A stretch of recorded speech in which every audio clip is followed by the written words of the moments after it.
What's going on, everyone? American in Leeds, the American in Leeds YouTube and Spotify channels. Hope you are doing well. Cheers to everybody out in the LUFC universe. My name is Alex Simon. Got the Alfie Holland throwback on tonight, so I'm feeling excellent. Want to feel like I'm going to get up in the air and head the ball. Somebody let me know. Was Alfie good in the air? I think he was. Like, comment, subscribe, and small channel, growing slowly but steadily. And the main purpose of the channel, I don't monetize a lot of my videos. I just want to have a talk about Leeds United. So literally every comment I try to respond to, because I love talking about Leeds, can talk about Leeds all day. So love this club and think we're going in some good directions. Yeah, I mean, if you don't know about me, I've been a fan since the Gary Monk era. I just fell in love with Leeds. Club chose me, as they say. News this week. We're going to talk a little bit about Joshua Guilavogui. If I'm saying that wrong, I apologize. I'm an American, and this is a French French man that I'm not sure how to say his name, but at least his last name. But I think he's a good signing. We needed it for depth. There's a reason he's a free agent. There's a reason he's not with a club, but certainly has the pedigree across Europe, has not played in England yet. Will that be an adjustment for him? Well, he will be thrown right into the fire, I imagine, with our yellow cards that are piling up. So this right away, big thanks to Steve Briggs from the channel 7933, who says, with all our yellow cards, the ref may be more of a problem than it was against Watford. Bogle, Rodon, Firpo, all on 4 cards, and Nanto on 3, could be without a solid defense against Bristol. So look, Bogle, Rodon, and Firpo are concerning. Nanto on 3 is a little bit less concerning. He plays up front. We have depth there. He shouldn't, I believe it's basically 5 yellow cards in your first 19 matches warrants a suspension. And so I think Nanto should be safe. Should hopefully navigate the next 9 or so games. But we'll see. Barring injury, we do have depth at Nanto around at the front 4 in Nanto's position. Bogle and Firpo, we have a little bit of depth as well in the fullback position. And really the big, the big concern is Rodon. Rodon and Strouk really have to be healthy they have to have that partnership the rest of the season, and hopefully they can be managed. Their minutes can be managed to some degree, but Rodon at 4 is a concern. He's got to tread lightly over the next 4 matches, as they all do, but specifically Rodon, there's no real depth behind him, and I don't think Guilavogui will be much depth. Let's hear from the man himself. You are Leeds. Joshua, what do you say? I'm interested to hear from the man himself. Joshua, welcome to Leeds United. Why is Leeds United the next step for you in your career? Because first of all, I never played in England. And I think as a football player, this is really... Never played in England. Hardest leagues in the world, in my opinion. Toughest league in the world is Premier League. And right after that, for different reasons, is the Championship. So a test for the man at 34, I believe.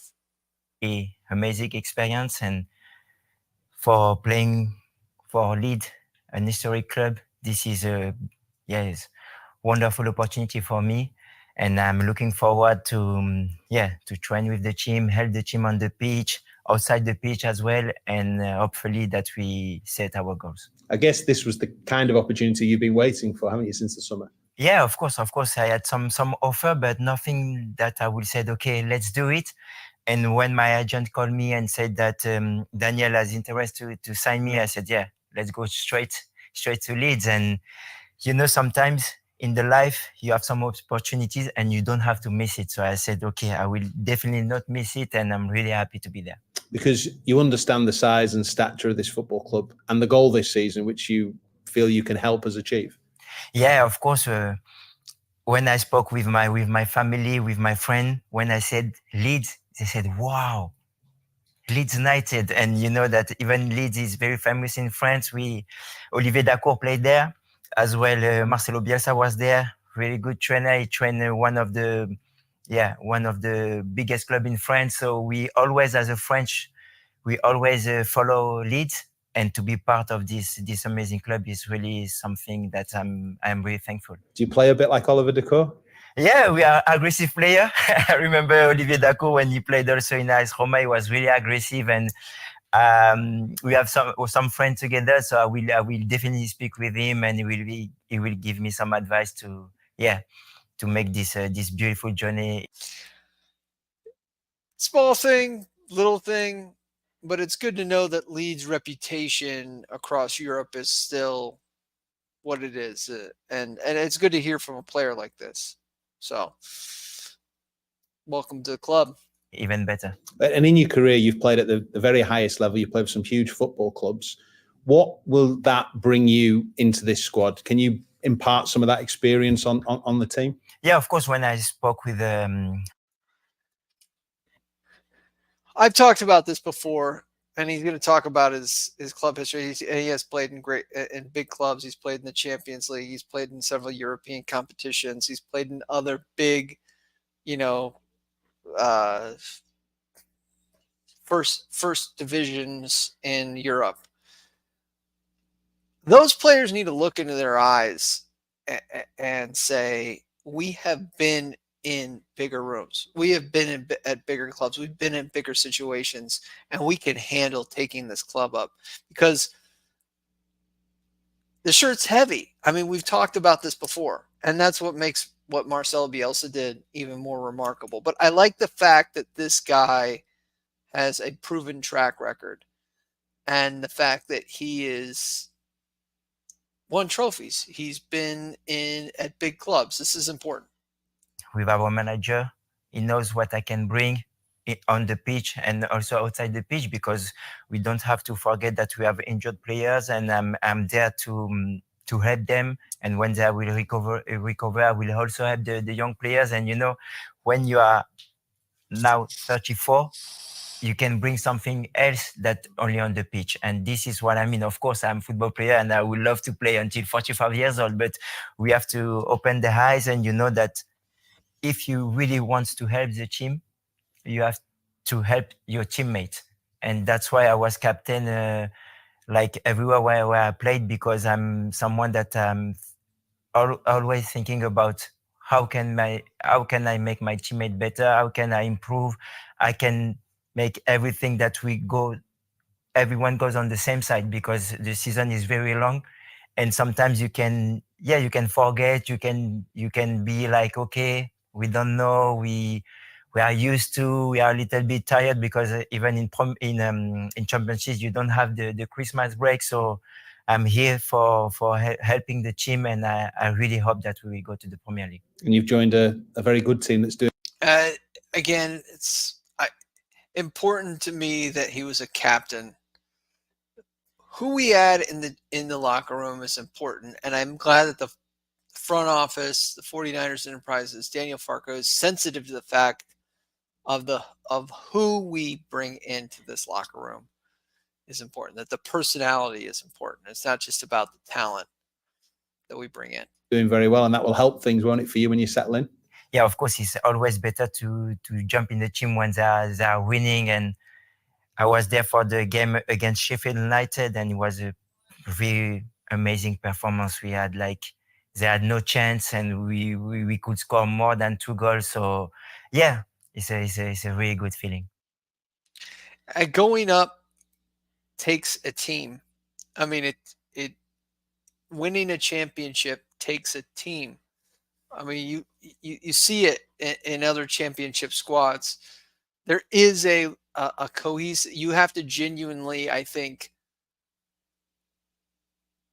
for the most part, really like the people in the locker room to win a championship, to do what Leeds is trying to do, which is go up, and I think go up as champions. You've got to like everybody in that room, and I think this is a good personality. And he will be thrown in the deep end, quite honestly, with the Cards, and yeah, with the injury situation that we have. So he will be played pretty soon here. I would imagine he might even see playing time this weekend, this Saturday. So against Bristol City. That's Joshua. I want to talk a little bit about. I want to hear from Daniel Farka. You know me, I love to hear from Mr. Farka. Farka, he's our man. If he can't do it, no one can. I think so. Daniel, you just won a match. You won a match over the weekend. I want to hear what he had to say after the match because I didn't get the opportunity to hear what he had to say. And let's react to it together. Daniel Farka won a little bit of a tighter match than he probably would have liked. Let's see what he has to say. A lot of coach speak, but we will, you know me, we'll call out the BS if we hear any of it. Happy with the way that one's turned out tonight? Yes, very happy. First of all, top of the league at the moment, I think. Hey, time of recording, we're actually third.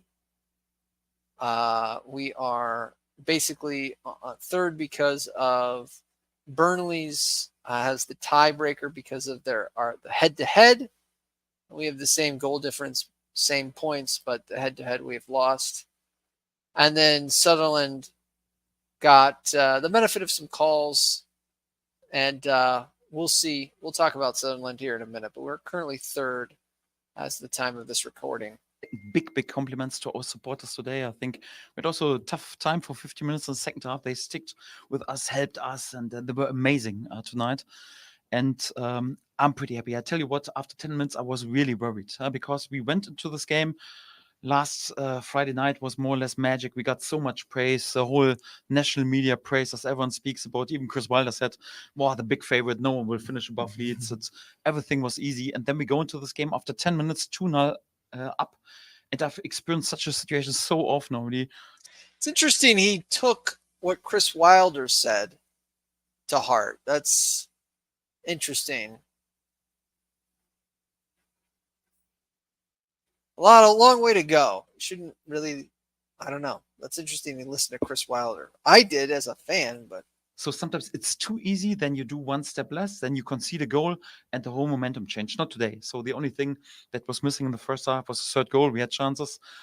We had then 15 poor minutes after halftime, but also nothing major. Yeah? Struggled a bit like to lead the duels proper, yeah, to win the headers, to win our duels in wide positions. Yeah? Out of this, we conceded more or less their first goal.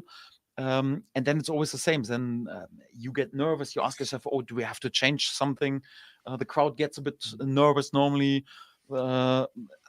Pretty experienced physical opponent normally feels okay. There is something here, and we go for it. And they play with excitement. But we reacted completely in the correct way, because in the 30 minutes after, we just played in their half. We pressed in their half. We didn't allow one chance anymore. The only thing I agree with most of his assessment. Most of his assessment is right spot on. And it's interesting we were losing the duels, right? We were not hungry after that second half, and we were switched off. So that is the disappointing part, that it took a goal to wake up.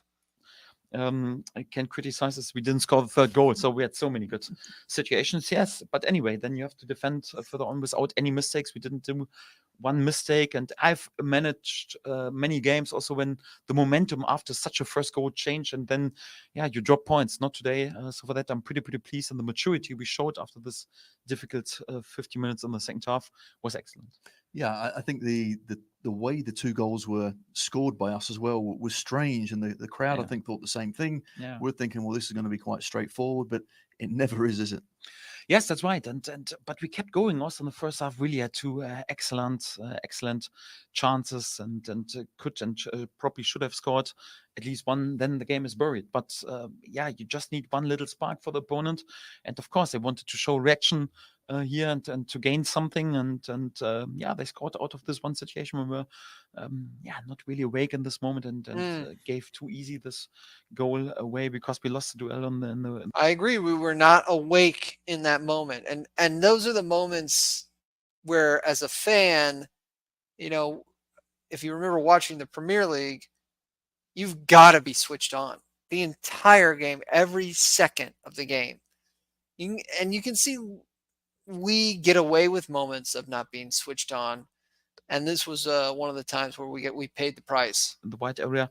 But again, the reaction was excellent because we had also no other option. It was not possible to change a base formation or to bring more defensive oriented midfielder in. No chance. So we needed to do this and to play this game exactly on the front foot. And we had also in last season many games, also during this season, but with Coventry or last season after being in lead against Plymouth, and you drop deeper and deeper and deeper. No chance. Today we need to push forward. This is exactly what we did, and for that, many compliments to the lads. And it's been a busy few days. Some of the players have had an incredible heavy work schedule over the last few days. So on the basis of that, 2 home wins on the trot is even more commendable, isn't it? Back-to-back wins is always what makes you climb the table. This is what you need. It's difficult in this league. You don't manage it that often. We've done this already several times, so that for that we are there with a pretty good point average at the moment, especially in this circumstances with so many injuries and difficult games. Back-to-back dubs. That's what you like to see. The man in black. I'm sure he's going to go on to continue to praise the fans and the home crowd as you would with back-to-back wins at home. I think we have to continue it, right? We have to continue it. And up next is Bristol City. Let's take a look at Bristol City here. Bristol City is undefeated in their last 5. Well, how will they be coming into Ellen Road, I wonder? Undefeated. Well, out of those 4 are draws. 1 is a win. I looked at Bristol City. They're just an interesting squad. So they actually had back-to-back 3-0 losses. One was against Derby, the other one against Bristol Rovers. And those type of games can be a little bit of a wake-up call for an opponent. Back-to-back 3-0s against, I would say lower table opposition. And Bristol City really didn't change, or they didn't seem to change some of the basic principles of what they're doing. They are a team that likes to be relatively ball dominant. It's probably why they lost against Derby County and Bristol City, who were probably more close up shop, hit you on the counter type teams and efficient. Bristol City, if you look at Bristol City's stats, they had 3 shots on target and they all went in for a goal. Here, Derby just really beat them in a lot of the other, stats that you would look at. But shots on target, they leaded all that. They didn't dominate possession, but, pretty much every other category they did. And so I think Bristol City is right. They're playing pretty expansive football. They just came off a 2-2 to Stoke. And an entertaining game if you listen to some of the Bristol City fans. But I think they are defensively I think they're able 1,000-foot view, right? I don't follow Bristol City. I haven't watched all their matches.